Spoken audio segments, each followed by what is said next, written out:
Pemirsa, pengelola kawasan Monas akan membuka wisata malam. Nantinya pengunjung dapat menikmati kawasan museum hingga kawasan puncak Monas. Informasi selengkapnya akan disampaikan oleh reporter Tezar Aditya dan juru kamera Said Kutub dari kawasan Monas, Jakarta Pusat.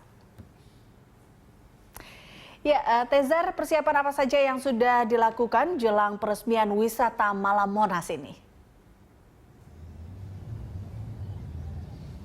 Ya, Leza dan juga pemirsa, tentunya bagi Anda yang pernah ke Monas tentu mengetahui bahwa sejauh ini wisata ke Monas khususnya untuk ke museum dan juga ke pelataran atas untuk melihat Jakarta dari atas hanya dibuka sejak pukul 8 hingga pukul 4 di akhir pekan, mungkin hingga pukul 5 sore. Memang saat ini rencananya Pemprov DKI Jakarta dan setelah berkoordinasi dengan pihak unit pengelola kawasan Monas rencananya akan membuka Monas pada malam hari yang bertajuk Wisata Malam Monas, dan memang sejalan dengan rencana tersebut pihak UPK Monas juga telah melakukan berbagai pembenahan di kawasan Monas. Salah satunya adalah pembenahan dari lampu-lampu berdaya tinggi yang ada di sini atau yang biasa disebut juga high mast pole yang dilakukan beberapa waktu lalu sejak 2 pekan lalu oleh Dinas Perindustrian dan Energi. Di sini ada 22 tiang yang telah dibenahi. Memang 22 tiang lampu ini terdiri dari 110 lampu berdaya 1000 watt. Dan tentunya juga ini akan mempercantik kawasan Monas pada malam hari.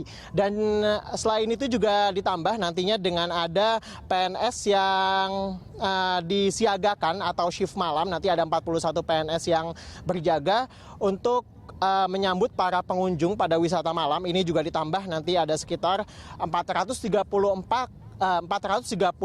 tenaga kontrak atau yang biasa disebut pekerja harian lepas yang juga turut dikerahkan oleh Pemprov DKI Jakarta dan juga UPK kawasan Monas ini untuk menyambut para pengunjung yang datang untuk menikmati wisata Monas pada malam hari. Eliza. Iya, Tezar, lalu kapan warga Jakarta dapat menikmati wisata malam di Monas ini? Ya, Lisa, memang nampaknya kita masih harus sedikit bersabar karena wisata Monas ini baru direncanakan akan direalisasikan pada 5 April mendatang atau sekitar 4 hari lagi ya berarti, Eliza. Nanti Monas ini yang biasanya pukul 5 sudah tutup untuk kawasan museum dan juga pelataran atas nantinya dibuka hingga pukul 10 malam. Bahkan di akhir pekan nantinya direncanakan akan dibuka pada hingga jam 12 malam. Dan memang menurut unit pengelola kawasan Monas, pengunjung ini memang untuk malam hari dibatasi hanya 700 pengunjung untuk naik ke atasnya, Eliza. Karena memang kita juga tahu bahwa lift di Monas ini sudah cukup tua dan memang terbatas kemampuannya, jadi tidak bisa diforsir begitu. Dan pengunjung yang ingin melihat Jakarta dari atas nantinya dibatasi hanya 2.500-an orang per harinya. Jadi sekitar 1.800 orang pada siang hingga sore hari, dan pada malam hari dibatasi hanya 700 orang. Tentunya ini tetap menarik, Eliza, kita melihat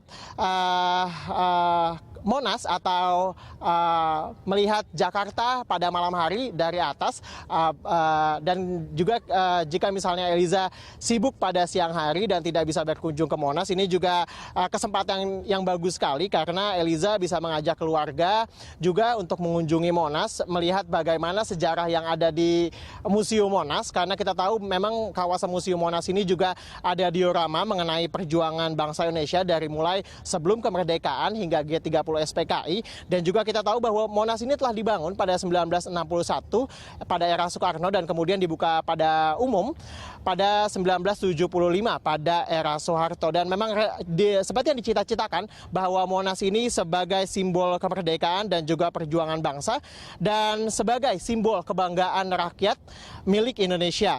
Dan kita juga tahu bahwa Monas ini memiliki ketinggian 132 meter. Jadi kita bisa membayangkan bagaimana kita melihat kawasan Jakarta di sekitar Monas dari atas dari ketinggian 132 meter, bagaimana kemudian Jakarta dihiasi dengan lampu-lampunya pada malam hari. Demikian, Eliza, yang dapat kami sampaikan dari kawasan Monas.